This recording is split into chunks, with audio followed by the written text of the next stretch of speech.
اگلا مکان سے طلب ہوئی، سوئے منتہا وہ چلے نبی، سر منتہا بھی کہاں رکے۔ عامر لیاقت کی وفات ابھی تک موضوع بحث بنی ہوئی ہے۔ لوگوں کو یقین ہی نہیں آ رہا کہ ہمارا اپنا عامر لیاقت جو رمضان ٹرانسمیشن میں رونقیں لگاتا تھا وہ اس دنیا سے چلا گیا۔ عامر لیاقت کی وفات جمعرات کو ہوئی اور انہیں جمعے کو سپرد خاک کیا گیا۔ عامر لیاقت کی نماز جنازہ کسی عالم یا مفتی کی بجائے ان کے بیٹے محمد احمد نے پڑھائی۔ عامر لیاقت نے سوگواروں میں 2 بچے چھوڑے جن میں بیٹا احمد اور بیٹی دعا شامل ہے۔ یہ دونوں بچے کیا کرتے ہیں؟ عامر لیاقت انہیں کیا بنانا چاہتے تھے؟ ان بچوں کے دلوں میں اپنے والد کے لیے کتنی محبت تھی؟ یہ سب کچھ ہم بتائیں گے آج کی اس ویڈیو میں۔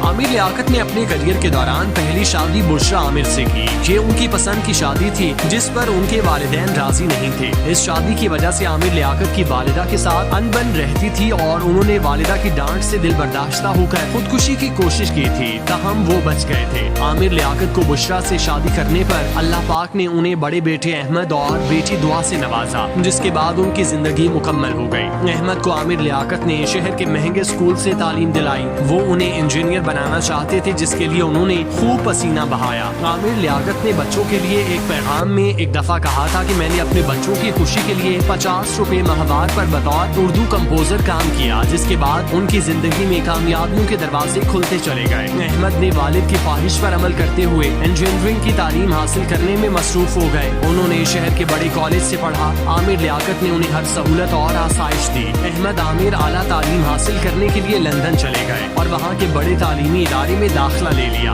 وہ اب باقاعدگی سے یونیورسٹی کی تعلیم حاصل کرنے میں مصروف ہیں۔ وہ سال میں 1 سے 2 بار چھٹیاں منانے کے لیے پاکستان آتے ہیں اور اپنی والدہ کے پاس رہتے ہیں۔ جب عامر لیاقت کی وفات ہوئی تو احمد عامر اس وقت لندن میں ہی تھے۔ انہوں نے جب اپنے والد کے انتقال کی خبر سنی تو انہوں نے اپنی آمد تک تدفین روک دی۔ جمعے کے دن وہ کراچی پہنچے اور انہوں نے نہ صرف اپنے والد کے جنازے کو کندھا دیا بلکہ ان کا نماز جنازہ بھی پڑھایا، جو کہ انتہائی حیرت ناک تھا۔ عامر لیاقت نے اپنے بچوں کو دنیاوی کے ساتھ ساتھ دینی تعلیم بھی دلوائی، جس کا یہی اثر تھا کہ وہ بیٹا جو باپ سے ملنے تک نہیں جاتا تھا اس نے والد کا جنازہ پڑھایا۔ عامر لیاقت کی بیٹی طوبہ عامر بھی انتہائی ذہین ہے۔ انہوں نے بھی کراچی کے بڑے اسکول سے تعلیم حاصل کی اور پھر اپنا نام بنانے کے لیے نکل پڑی۔ عامر لیاقت نے اپنے بچوں پر کبھی اپنی مرضی مسلط نہیں کی، حالانکہ وہ شوبز کا حصہ تھے۔ وہ چاہتے تو اپنے بچوں کو اس طرف لے آتے، لیکن انہوں نے بچوں کو اپنی مرضی سے زندگی جینے کا اختیار دیا۔ طوبہ عامر نے فائن آرٹ کے شعبے میں اپنی قسمت آزمائی۔ انہوں نے سوشل میڈیا اکاؤنٹس پر اپنے فن کے نمونے اپلوڈ کرنا شروع کیے، جسے خوب سراہا گیا۔ طوبہ عامر نے لمز جیسے مہنگے ترین ادارے سے اپنی تعلیم حاصل کی۔ عامر لیاقت نے جہاں بیٹے کو اعلیٰ تعلیم دلائی وہیں بیٹی کو بھی ان کی مرضی کی تعلیم کا حق دیا۔ آج یہ عالم ہے کہ عامر لیاقت کے دونوں بچے اپنے پیروں پر کھڑے ہونے کے قابل ہو چکے اور وہ مستقبل قریب میں اپنے شعبوں سے منسلک ہو کر کمانے نکل جائیں گے۔ مولایا صلی وسلم دائما ابدا علی حبیبک خیر الخلق اور رکن قومی اسمبلی اور ٹی وی میزبان عامر لیاقت نے انتقال سے چند ہفتے قبل اپنے بچوں کے نام ایک جذباتی پیغام لکھا تھا اور ساتھ ہی انہیں اہم مشورہ بھی دیا تھا۔ عامر لیاقت نے 14 مئی کو انسٹاگرام پر اپنے بیٹے احمد اور بیٹی دعا کی تصویر شیئر کرتے ہوئے ایک طویل پیغام شیئر کیا اور اس کے ساتھ انہوں نے طویل کیپشن میں لکھا کہ میرے بچوں اب تم بڑے ہو گئے۔ دعا تم Lahore university of management science سے پڑھ کر ایک شاندار مقام حاصل کرو گی اور احمد تم ایک بڑے انجینئر بنو گے۔ تمہارا باپ بے قصور تھا لیکن تم نہ پہلے سمجھے نہ اب سمجھو گے۔ اس کی وجہ بدترین سوشل میڈیا ہے، جس کے سامنے اگر تم اپنا سچا روپ رکھو گے تو وہ بغیر کسی رکاوٹ کے تم کو شیطان کہہ کر پکاریں گے۔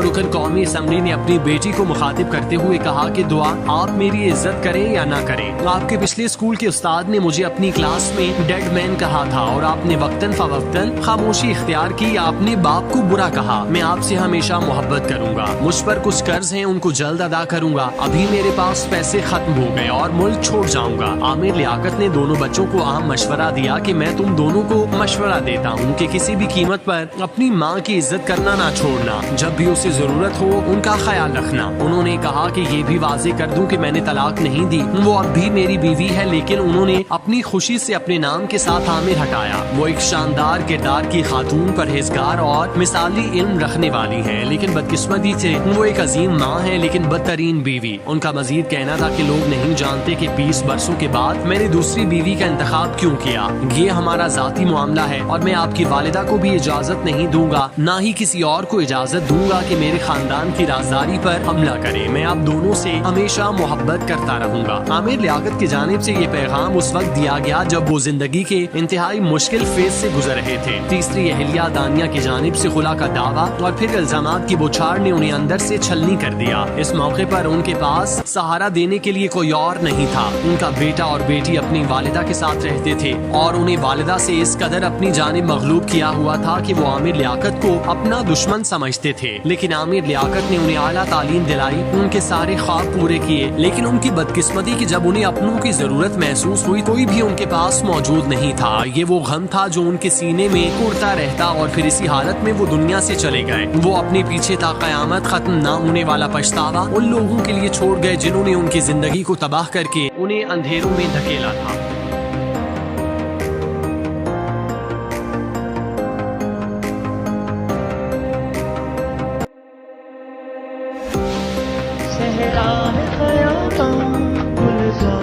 عامر لیاقت حسین کی زندگی نشیب و فراز سے بھرپور تھی۔ معروف ٹی وی میزبان اور رکن قومی اسمبلی عامر لیاقت دنیا میں نہیں رہے، لیکن جب تک رہے خوب رہے، شہرت کی بلندیاں دیکھی اور یکے بعد دیگرے تنازعات میں بھی گھرے رہے۔ عامر لیاقت ان لوگوں میں سے تھے جن کے متعلق یہ کہا جائے تو غلط نہ ہوگا کہ وہ آیا، اس نے دیکھا اور وہ چھا گیا۔ زمانہ طالب علمی کا فن خطابت اور گفتگو میں مہارت ساری زندگی ان کے کام آئی، لیکن وہی انہیں تنازعات کی طرف لے گئی۔ وہ پاکستان کے مقبول ٹی وی چینل جیو پر پروگرام عالم آن لائن پر نمودار ہوئے اور مقبولیت کے عروج پر پہنچے۔ اس دوران وہ قومی اسمبلی کے رکن منتخب ہوئے، انہیں وزیر مملکت برائے مذہبی امور کی ذمہ داری دی گئی۔ عامر لیاقت اس وقت کے صدر مملکت جنرل پرویز مشرف کے پسندیدہ ترین فرد مانے جاتے تھے۔ پھر ٹیلی ویژن کی رمضان ٹرانسمیشن کو کامیابی سے چلانا بھی ان کی پہچان بنا اور یہی سب باتیں ان کی مقبولیت کو چار چاند لگاتی چلی گئی۔ عامر لیاقت جوانی میں بھی شہرت کی جن بلندیوں کو پہنچے وہ کم ہی افراد کو نصیب ہوتی ہے، لیکن لگتا ہے اس شہرت کو سنبھالنا ان کے لیے مشکل ہو گیا۔ مقبولیت اور مداحوں میں روز ہوتے اضافے کے خمار نے ان کی زندگی کو بھی نیا رخ دے دیا۔ ایک طرف ان کی نجی اور ازواجی زندگی میں مسائل پیدا ہونا شروع ہوئے، پہلی کے بعد دوسری اور پھر تیسری شادی نے گھریلو تنازعات کو جنم دیا، تو دوسری طرف سوشل میڈیا پر کچھ نامناسب باتوں نے بھی ان کی شہرت کو زبردست نقصان پہنچایا، خاص کر تیسری شادی کے بعد کچھ باتوں نے۔ اس طرح عامر لیاقت کو جو شہرت نصیب ہوئی وہ اسے باوقار انداز میں برقرار نہ رکھ سکے اور اسی حالت میں دنیا سے چلے گئے۔